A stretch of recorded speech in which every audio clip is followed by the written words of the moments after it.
Howdy peeps, hope you're doing well. So this is totally off topic compared to what I normally do. Hopefully it'll be a relatively short but relevant video for pretty much everything that's been going on over the last, well, it's been longer than a year and a half, hasn't it? 10 years, 20 years, maybe 30 years. So some of you might be aware, obviously I'm somewhat of a petrol head, very opinionated, and tend to play a bit of devil's advocate with things.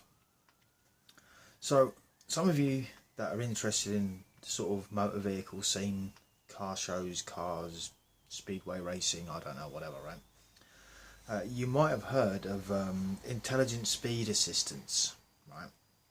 Which is basically, it's a new law that the European Union has decided that they're going to force out onto all new vehicles produced from 2022 onwards. Cut a long story short, what this system does is it reduces, it interferes with the driver, in my opinion. Right, I just want to get that out from the start. The idea behind it, noble though it may seem, personally I think it's probably going to invite more problems similar to smart motorways. For those of you that are across the pond and you don't know what a smart motorway is, over here they decided it was a fantastic idea to take away the hard shoulder, where if you had a issue with your vehicle, you had a retreat. You could get off of the main motorway into the inside lane and out of harm's way. Smart motorways have done away with all of that. So if you break down in one of the lanes and you've got a car coming up doing 70 mile an hour, there's a chance that they might not actually stop in time and they may actually plough into the vehicle in front. So all these changes that are being made by departments of transports across Europe and the United Kingdom alike, which personally I think they are ridiculous ideas, they are downright dangerous, and probably more people are going to be injured or, worst case scenario, killed as a result of these, in my personal opinion. And like I said, I am very opinionated on things. So I'm reading up, so I actually got an email through from a insurance broker company, and they're sort of talking about it. And I'm just going to read out a bit of what it says here, and I'm going to argue the points accordingly. And I think my arguments are probably going to be swept under the carpet and not listened to if I was to take them to the Department of Transport, for argument's sake, because it's all about, I see there's two sides of it. I can see the safety side of it, but I can also see the freedom side of it, and also the impact that this is going to have on police forces. Yes, I'm going there as well. Everyone's getting a piece of me today on this one. Right, so how does the ISA, Intelligent Speed Assistance System, work? The ISA uses either a video or a GPS linked system to detect speed signs. The system alerts the driver if they're going over the speed limit, and if the driver doesn't slow down, the ISA should intervene. The system doesn't involve the car's braking system though. After a series of alerts, if the driver doesn't apply the brakes, the vehicle reduces power to the engine. The car should then naturally slow down to the new speed limit. Automatic detection of pedestrians and cyclists was also approved alongside the ISA. Well, the thing is, I'm of the opinion that if people want to break the speed limit, let them.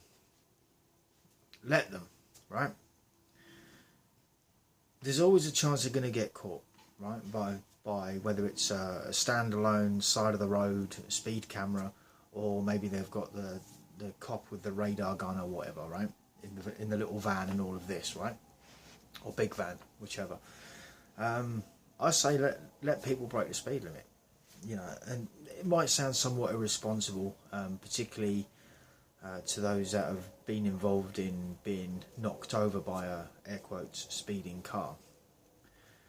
The thing is with this, right, is that the definition of a speeding car is the moment a vehicle is put in motion, it is technically speeding. It is moving at speed, right?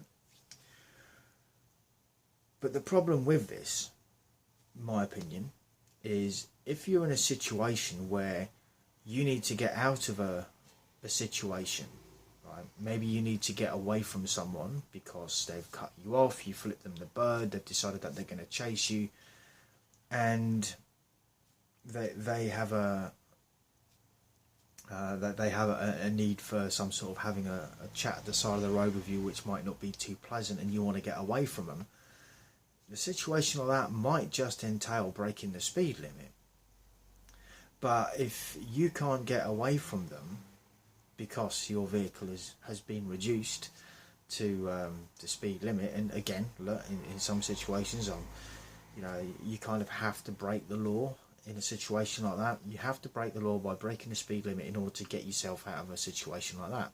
Otherwise, you could end up being beaten up or hurt at the side of the road as a result of something that potentially wasn't your fault, or maybe it was your fault. Right? I'm just sort of saying, this is why I don't think this is a very good idea. I think they look at this very narrow-mindedly, and oftentimes they do. Is the ISA responsible for keeping the car at the correct speed limit?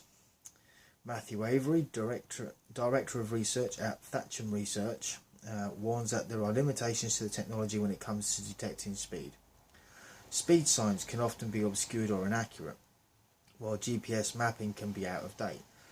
Temporary limits and roadworks can confuse the system too. So again, you can end up slowing down unnecessarily, And it also takes away the most important part of driving a vehicle in the first place, which is driver control. Now, I'm not going to go into the drink drivers and stuff like that, because that's relevant, but it's a different argument.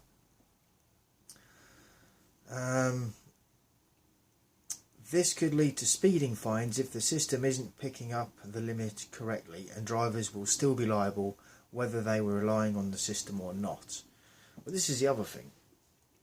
If these systems are reducing the braking, the speed of the vehicle by engine braking, another sort of issue that could come about with this is how are the cops going to generate any money?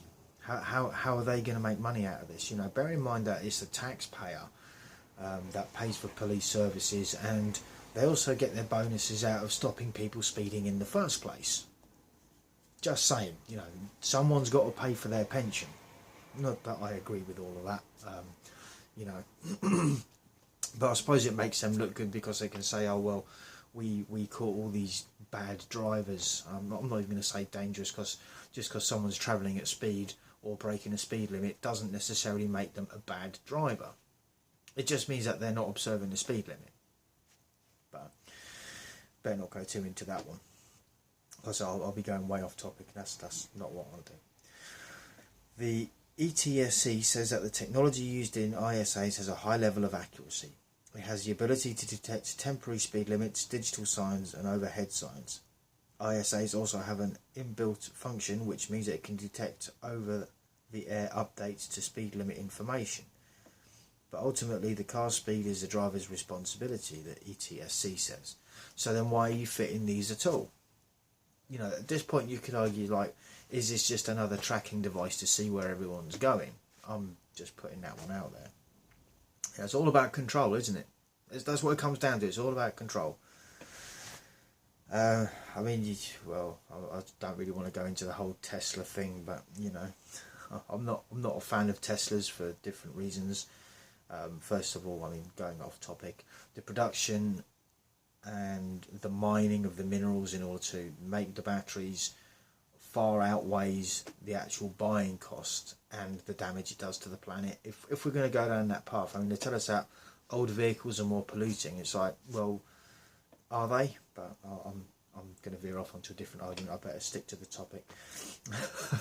Maybe I should do another video on emissions and all of this, right? Maybe for another time.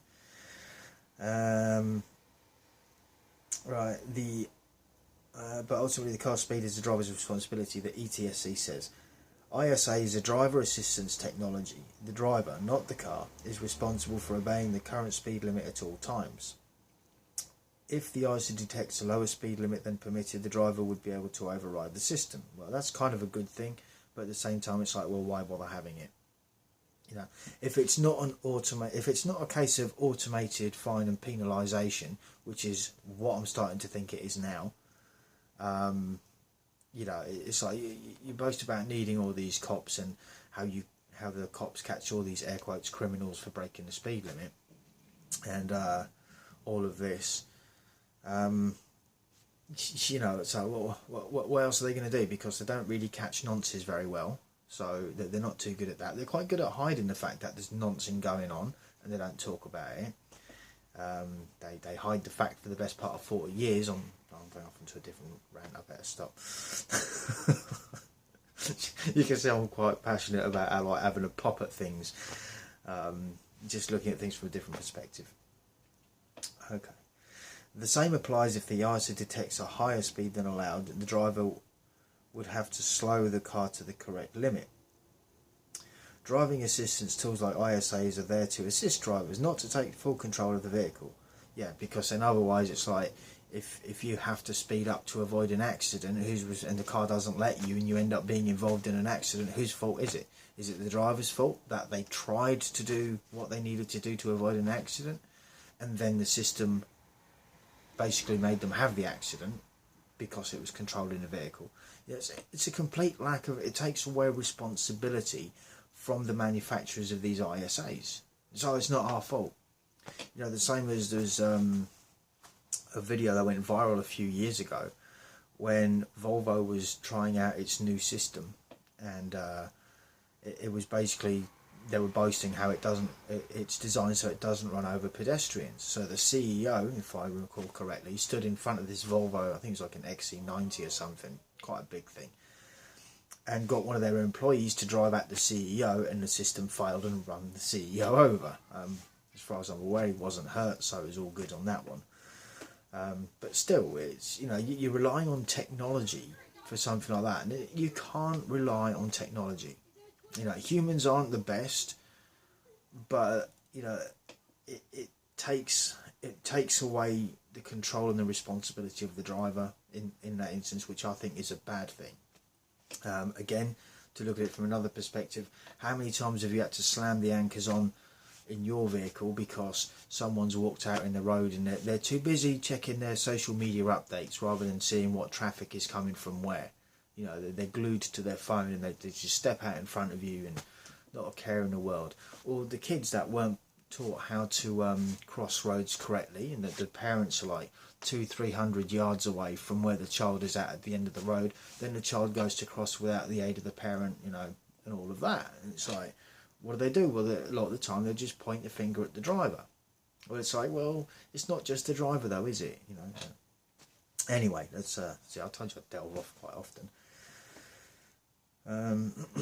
Yeah, so they're there to assist drivers not take full control of the vehicle. So even with the system, you're not guaranteed to escape speeding penalties. No, and you're not guaranteed to. And it's just, like I say, it's just revenue. It's just all for the sake of making revenue. In my opinion, that's what it's there for. They need money. They know people are going to break the speed limit because they do, and it's something that they've become to rely on. But now that they can infuse technology with that, you know, and, you know, basically force people to have it in their car. Oh, it's part of how the car comes. I have a similar gripe with airbags in systems. ABS, not so much, plus and minus, you know. ABS, it can be a good thing, but also that can also fail. But it's like with airbags, just on a sort of side note. Airbags are designed obviously to protect the driver and the passenger, where it's a thing, from causing themselves injury if they're involved in a collision. The airbag deploys, more often than not, knocking people's teeth out, burning their face. I'm just saying it for what it is, right? More often than not, the airbag can do more damage to the people it's supposed to protect than it's actually intended to. I'm just saying, I'm just putting it out there. But by government regulation, vehicles after a certain year have to have them. And you, as a consumer, don't really have a choice as to whether your vehicle, you know, if you wanted to remove it, because it's like, well, maybe you've been in an RTA or road traffic accident already, and you've had a few teeth knocked out, or you've got a few burn marks on your face, or injured, broken nose, that's another one. So you've been injured by these, but you're not allowed to take it out even though it's already done you damage. It's already technically assaulted you, if you're going to look at it like that. But the government, you know, they've got your best interests at heart, and they force the manufacturers to have vehicles made with these things in place, which personally I think it takes away an individual's personal freedom. You know, it's like, if you don't have airbags in a car, why should you be forced to have them just because of government legislation? Oh, it's designed to save you and all of this. It's like, well, okay, yeah. But realistically, it also does more damage. But they won't. And we've heard similar arguments on similar topics over the last 18 months or so, haven't we? You know, it's designed to help you, but it's no guarantee. It might actually harm you. Does it start to sound familiar? Oh, and it's government legislation. They're not interested in your safety. That they can't be. There's no possible way they can be. They're interested in your money. They're interested in charging you for these things. You know. Anyway. Will the Intelligent Speed Assistance system affect my insurance? The European Transport Safety Council believes, well, I don't think much of what people believe these days, that the technology could reduce road collisions by 30% and deaths by 20%. All well and good. What about the times when people step out in front of you, when it's unavoidable and it's not even the driver's fault? And then the pedestrian braking system doesn't work and you end up going into them anyway. You know. Oh, but they believe that it works, right? Yeah. If those forecasts prove accurate, then as well as making the roads safer, there should be fewer car insurance claims. And where are you going to generate the money back from this one? So, I'm running out of time with the video, so I'm going to wrap it up here. Plus, it's been 17 minutes of me nattering on about something that maybe some of you people don't care about, or maybe you do. Either way, I'd like to hear in the comment section what you guys think. So, I'll do another video related to some of the other topics, but until then, stay cool, stay free, peace out.